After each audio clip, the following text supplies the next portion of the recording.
शारीरस्थान अध्याय 2 अतुल्य गोत्रीय शारीरम व्याख्यास्यामः. आता या अध्यायाचं नाव अतुल्य गोत्रीय केलं आहे. त्याचं कारण असं की जो पहिला श्लोक आहे, अतुल्य गोत्रस्य रजक्षयांते रहो विसृष्टं मिथुनीकृतस्य किं स्यात् चतुष्पात् प्रभुं च षड्भ्यो यत् स्त्रीषु गर्भत्वम् उपैति पुंसः. या सूत्राची सुरुवात अतुल्य गोत्र या शब्दामुळे झाली आहे. त्याच्यामुळे या सूत्राला किंवा या अध्यायाला किंवा या अध्यायाचं अधिकरण म्हणून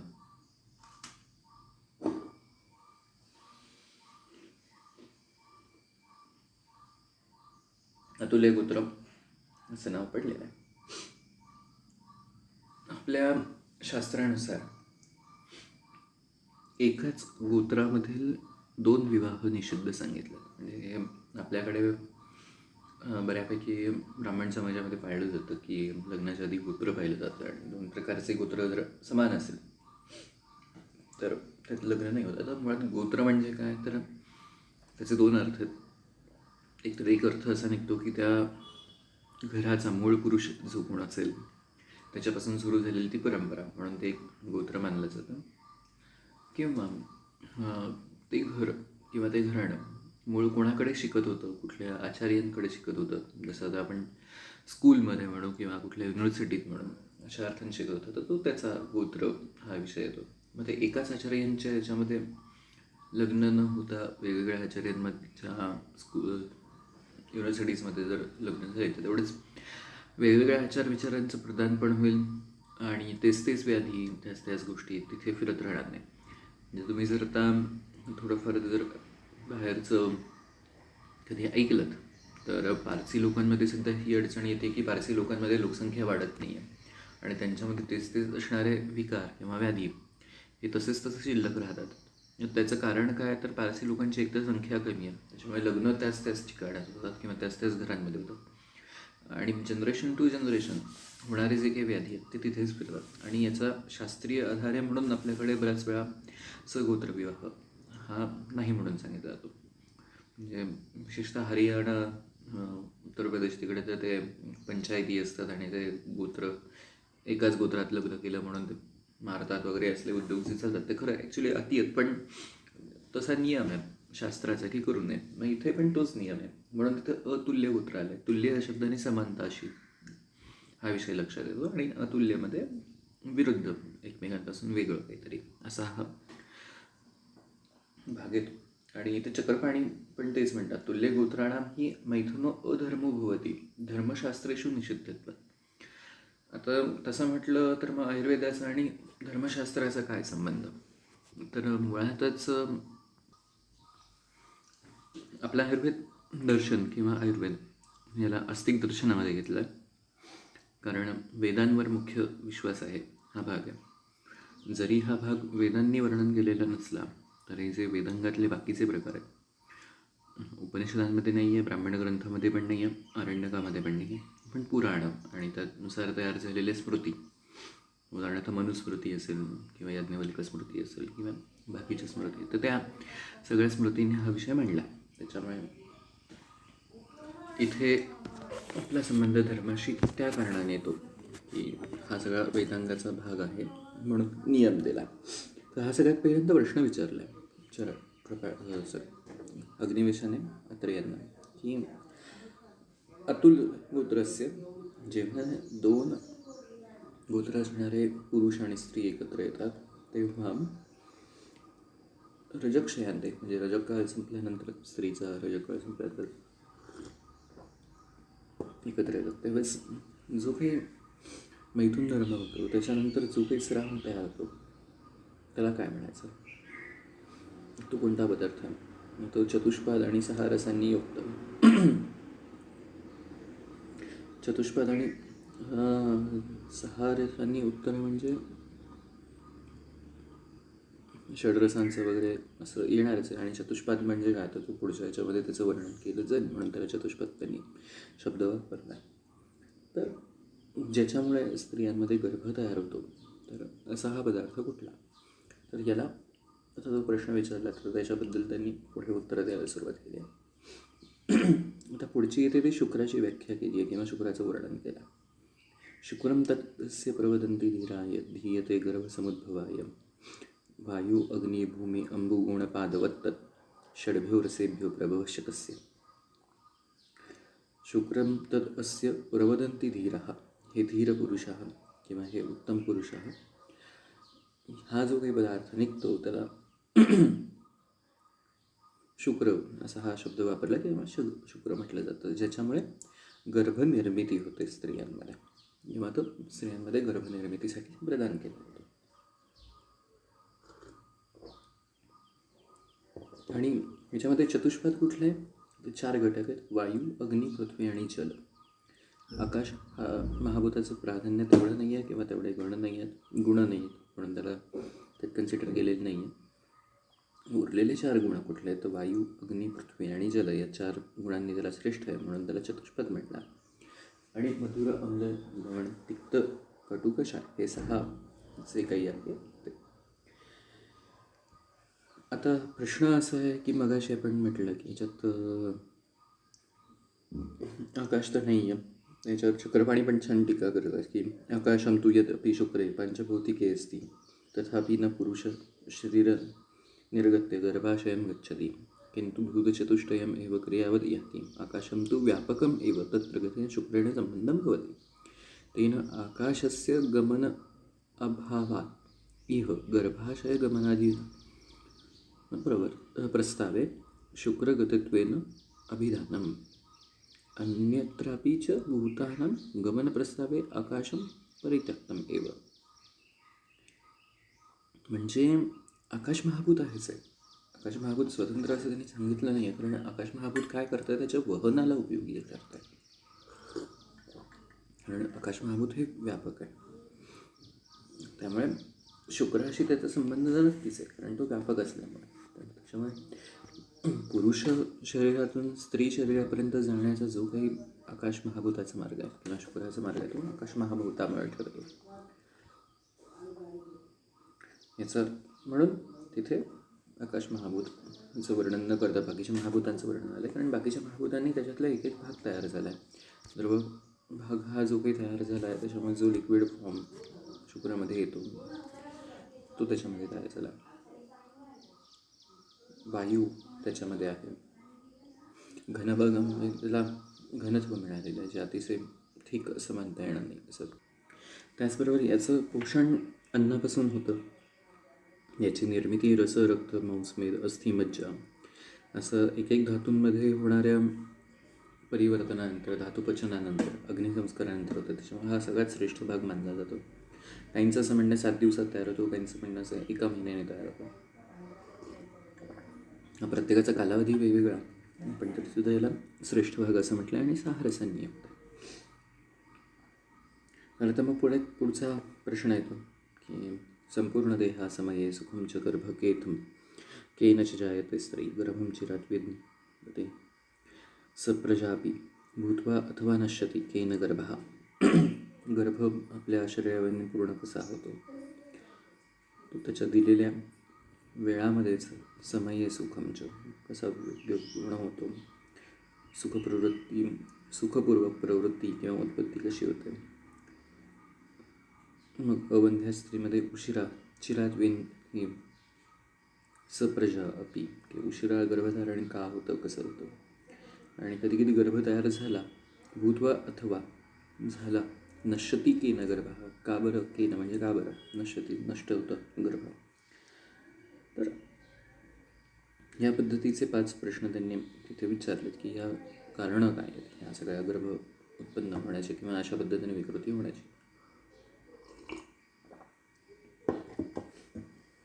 मग तिथे ते पुढे उत्तर देतात.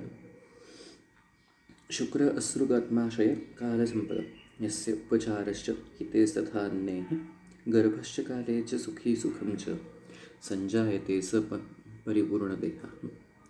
शुक्र, अर्थ, आत्मा, गर्भाशय, काल हे चांगले असेल जेव्हा संपत असेल, त्याच्या गुणांनी युक्त असतील, योग्य गुण पूर्ण असतील.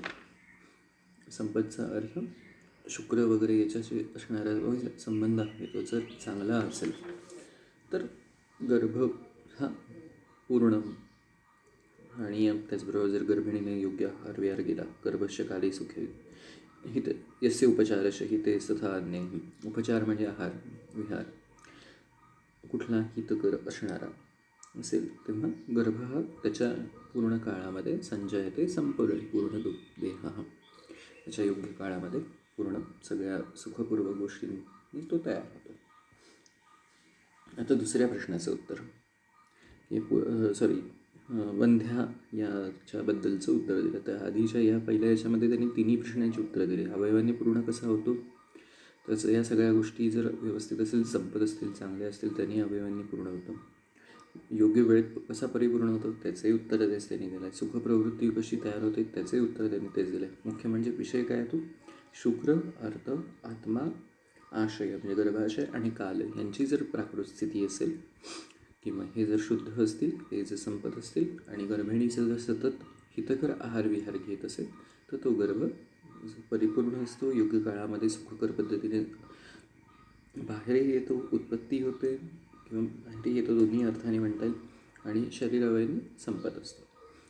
आता वंध्या स्त्रीच्या बाबतीतला जो प्रश्न त्याच्यामध्ये योनी प्रदोषान मनसो अभितापा शुक्रात असृ आहार विहार दोषात अकाल योगात बलसंशयाच गर्भचिरात विदंती सप्तदा. म्हणजे मगाशी तू प्रश्न विचारला तर मी चुकीचा विचारला. गर्भम चिरात विंदती सप्रजा की वंध्या नसून सुद्धा म्हणजे अवंध्या असून सुद्धा माझ्याकडून चौक आली. वंध्या नसून सुद्धा किंवा अवंध्या असून सुद्धा अवंध्या म्हणजे जी वंध्या नाही त्याच्यामुळे तसं असूनही सुद्धा गर्भधारण उशिरा का होते तर पहिलं कारण काय आहे योनी प्रदोष आहे. योनीचं कुठली व्याधी असते आता तुम्हाला स्त्रीरोगमध्ये पुढच्या वर्षी 20 प्रकारची योनी बाबत दिली त्याच्यामध्ये हा बऱ्याच वेळा मुद्दा येईल. पुढचं काय आहे मनसो अभितापा मानस दोषांचे भाव विकृत असतील मानसभाव विकृत असतील तेव्हा शुक्र अर्थ हे आहार विहार दूषित असतील तेव्हा शुक्र असृक आहार विहार दोषात अकाल योगाच बलसंशयाचं. अकाल योग म्हणजे ज्या काळामध्ये मैथून संबंध होणं गरजेचं आहे ऋतुकालानुसार त्या काळामध्ये नव्हतं इतर काळामध्ये ज्याला आता सेफ पिरियड आणि वगैरे जे बायोलॉजिकल कॉन्ट्रासेप्टिव्स म्हणून एक नवीन प्रकार आपण विचार मांडतो तर त्याच्यानुसार की जेव्हा फर्टिलायझेशन होत असतं त्या काळामध्ये जर कॉन्टॅक्ट ठेवला तर उत्तम प्रकारे फिटस तयार होतो किंवा फर्टिलाइज होतं जेव्हा ओव्ह्युलेशन झाल्यानंतर किंवा इतर वेळेस मग ते होत नाही. हा जो काही सगळा पिरियड असेल तर त्याच्यानुसार शरीरबल क्षय असेल तर बलक्षयाश्च या सगळ्या कारणामुळे आणि योग्य काळामध्ये गर्भधारणा नव्हतं कालांतराने गर्भधारणा होते की इथे याच्यामुळे काळ जास्त लागतो की वंध्या नाही आहे तरीसुद्धा ही बाकीची सगळी कारणं विचार करण्यासारखी आहेत. मग आता पहा म्हणजे आपण आधीचंही पाहिलं की आत्ताही जेव्हा आपण एखाद्या रुग्णाचं इन्व्हेस्टिगेशन करतो त्यावेळेस हे सगळं पाहतो की प्रेग्नन्सीच्या आधी किंवा प्रेग्नन्सी राहत नाही आहे तर की स्पर्म काउंट कसं आहे त्याची मोटिलिटी किती आहे त्याची कन्सिस्टन्सी किती आहे की फार लिक्विड आहे ड्राईड आहे वगैरे त्याच्यानुसार. त्याचबरोबर मग ओव्हमचं फर्टिलायझेशन होतं का ओव्ह्युलेशन होतं का किती दिवसानंतर तर ओव्हम स्टडी आपण म्हटला जातो. आता आत्मा हा विषय मॉडर्न सायन्समध्ये नाही आहे पण बऱ्याच वेळा ही गोष्ट होत की जेव्हा आपण उत्तम प्रकारे तो फिटस टेस्ट ट्यूब बेबीमध्ये वगैरे तयार केला जातो पण फिटस काही दिवस राहतो शरीरामध्ये साधारणतः 15 दिवस 1 महिना आणि अचानक मृत होऊन जातो. तर याचं कारणच आहे की ते आत्म्याचा संसर्ग येते. मॉडर्न मेडिसिन म्हणतं नाही झालं त्यांनी सपोर्ट नाही केला वगैरे पण बाकीच्या गोष्टी सगळ्या चांगल्या असतात तरीसुद्धा हे का होतं तर आत्मा हा जो भाग आहे तो त्यांच्या सायन्सने अजून डेव्हलप नाही केला आहे पण तरीसुद्धा हा कुठला तरी एक फॅक्टर असा आहे की जो नक्कीच गर्भधारणेमध्ये महत्त्वाचा ठरतो. गर्भाशय येस हा तर महत्त्वाचाच मुद्दा आहे की तुमचं गर्भाशय कशा पद्धतीने असलं पाहिजे की तिथे प्लासेंटा व्यवस्थित तयार होईल का त्याच्यापासून नरिशमेंट व्यवस्थित येईल या सगळ्या गोष्टींचा विचार केला तरच व्यवस्थित पद्धतीने तिथे तयार होणारा जो फिटस आहे किंवा गर्भ आहे तो व्यवस्थित तयार आहे. आणि काळ ते काळाचा विषय सगळीकडे म्हणजे time from conception and to delivery या सगळ्या ह्याच्यामध्ये काळाचा खूप महत्त्वाचा रोल आहे. किती दिवसात कधी तो झाला आहे कन्सेप्शन त्याच्यावर आपल्याकडे प्रकृती पण मानली जाते त्याच्यानुसार त्या गर्भाशयाचं बळ कळतं आणि पुढे प्रत्येक महिन्यामध्ये ज्या पद्धतीने डेव्हलपमेंट होईल त्या पद्धतीने त्याचा परिणाम काळानुसार मानला जातो. त्याच्यानंतर काय सांगितलं आहे, हे सगळं संपत असेल, चांगलं असेल तरच गर्भ चांगला होणार आहे. आणि गर्भिणीचा आहार विहार हा तर विषय सगळीकडे अजूनही मॉडर्न सायन्स म्हणतं की आईची काळजी घ्या, आईचं खाणं असं असलं पाहिजे, व्यायाम असं असला पाहिजे वगैरे वगैरे. ह्या सगळ्या फॅक्टर्स नंतरच गर्भ. म्हणजे शास्त्रामध्ये कुठलीही गोष्ट मांडताना एवढा बारीक विचार करून मांडला गेला तेव्हा ते शास्त्र परिपूर्ण होतं. हा एवढा बारीक विचार कदाचित आत्ताची लोक लगेच करणार नाही, ते फ्रॅक्शन वाईज करतील, काही हे करतील, काही जण वेगळा काहीतरी करतील, पण तसं नाही आहे. तर या पद्धतीने जेव्हा विचार होईल तेव्हा कुठल्याही प्रकारचा क्लेश तयार होणार नाही. अक्लेश आहे ना, सुखम म्हणजे अक्लेश, दुःख तयार होणार नाही. जेव्हा ती प्रसवायला जाईल तेव्हा दुःख करत नसेल. म्हणजे आत्ता जे मेडिसिन देऊन इंड्यूस केली जाते प्रेग्नन्सी की नाही तुला दुखणार नाही आहे, तू नॉर्मली असं नको आहे. जेव्हा ती नॅचरली जाईल, तिला कुठल्याही प्रकारची औषधं द्यायची गरज पडणार नाही, तेव्हा तो प्रॉब्लेम. आणि हे जे काही पुढचंही दिलं आहे तोही विचार आता बऱ्याच वेळा होतो की योनिदोषामुळे आताही बऱ्याच वेळा मेन्स्ट्रुअल हायजीन न ठेवल्यामुळे किंवा इतरही फॅक्टर्स असतील त्याच्यामुळे डिसिजेस होतात सगळे. मानसिक अभिताप हा भाग खूप वेळा जर तुम्ही कधी काउन्सिलर्सकडून ऐकलं की जे पोस्ट मॅरेज काउन्सिल करतात इन्फर्टिलिटी असणाऱ्या पेशंटमध्ये, तेव्हा सगळ्यात पहिल्यांदा हेच सांगतात की you should make love with your mind. हा विषय खूप महत्त्वाचा आहे तो, की जर ते असेल तर कन्सेप्शन होणं चांगलं आहे. आणि साहजिक आहे शुक्राणी अर्थ दूषित असणं हा भाग खूप महत्त्वाचा आहे. स्पर्म काउंट, ओव्हम या सगळ्या गोष्टी किंवा स्पर्मचं टोटल मॉर्फॉलॉजी जी काही असेल ती चांगली असली पाहिजे. आणि मग अशी आपण पिरियडचं ओव्युलेशन सायकलचा विचार करून जेव्हा येईल कॉयटस होईल त्याचा एक विचार. शरीरबल हा एक विचार खूप चांगला आहे की he should sustain and she should sustain that ability. Both should have that bear, म्हणजे विशेषतः तिच्याकडे ती ताकद असली पाहिजे. म्हणजे जे आपण आता ॲनिमिक वगैरे या सगळ्या गोष्टी पाहतो आणि त्याचा विचार करून मांडतो, हे सगळं त्याच्यात येतं. आणि टाईम योगी काळामध्ये नव्हतं, कालांतराने या सगळ्या गोष्टी होतात, हा त्याचा एक विचार झाला. त्याच्यानंतरचा जो पुढचा भाग आहे तो आपण घेऊ आणि सांगू. असृक्किरुद्धं पवनेन नार्या गर्भविवसन्ति अबुधा कदाचित गर्भस्य रूपं हि करोति तस्यात् तत् अश्रुक्स्रावी विवर्धमानं तत् अग्निसूर्यश्रमशोकरोगै उष्णान्नपानेर् अथवा प्रवृत्तं दृष्ट्वा अश्रुक् एकं न च गर्भसंज्ञं केचिन्नरः भूतहृदं वदन्ति ओजोषणानां रजनीचराणाम् आहारहेतोर्न शरीरमिष्टं गर्भं हरेयुर्यदि तेन मातुर्लब्धावकाशा न हरेयुरोजः. काय अर्थ आहे याच्यामध्ये? जेव्हा वातप्रकोप समजा काही कारणाने झाला असेल निरुद्ध पवनेनं आणि त्याच्यामुळे अश्रू रोधन झालं असेल, रजस्राव बसला असेल, त्याच्यामुळे कधी कधी जे आपण ज्याला म्हणता येईल की आताही बऱ्याच वेळा होतं अमेनोरिया, बऱ्याच दिवस झाला असेल तर असं वाटतं की गर्भवती असू शकेल. तर अशा वेळेस बाहेर न पडणारे अर्थ गर्भाशयात नुसतं साठत जातं, जे आता आपण बऱ्याच वेळा म्हणतो की जो थिकनेस आहे एंडोमेट्रियमचा तो वाढत जातो, तिथे तयार होतो. ह्याच्यामुळे गर्भाशय तर वाढतं, म्हणजे गर्भाशय तयार होतं, बऱ्याच वेळा डेव्हलपमेंट होते. हे आता आपण मॉडर्न टेक्नॉलॉजीचा वापर करून हे पाहू शकतो की तो ऑलरेडी फिटस आहे की दुसऱ्या कुठल्या मार्गाने तयार झालेलं ती डेव्हलपमेंट आहे. पण इथे त्यांनी छान वर्णन केलं की गर्भरूप धारण केले जाते, मग वायूच्या प्रकोपाने अवरुद्ध झालेले हे अर्थ, अग्नीची उष्णता, सूर्यसंताप, परिश्रम, शोक, उष्णान्नपण आणि काही रोग यामुळे अवरोध योनी मार्गाने बरोबर. म्हणजे अचानक जर 3-4 महिन्याचा अमेनोरिया असेल किंवा डिस्मेनोरिया असेल, विशेषतः अमेनोरिक कंडिशन असेल, तर अचानक एखाद्या मंथमध्ये जेव्हा मेन्स्ट्रुएशन सुरू होतं तर तेव्हा त्याने असं छान म्हटलं की त्यावेळेस अकुशल चिकित्सक त्या गर्भाचे भूताने अपहरण केले असं सांगतात. म्हणजे रजनीचर म्हणजे भूतप्रेत वगैरे हे जे काही सगळे असतील, त्या रजनी म्हणजे रात्री चालणारे अशा अर्थाने. तर त्यांनी हे सांगितलं की ओजनाश वगैरे करण्यासाठी हे कारणीभूत आहे. तर असं नाही आहे, हे त्या वैद्याचं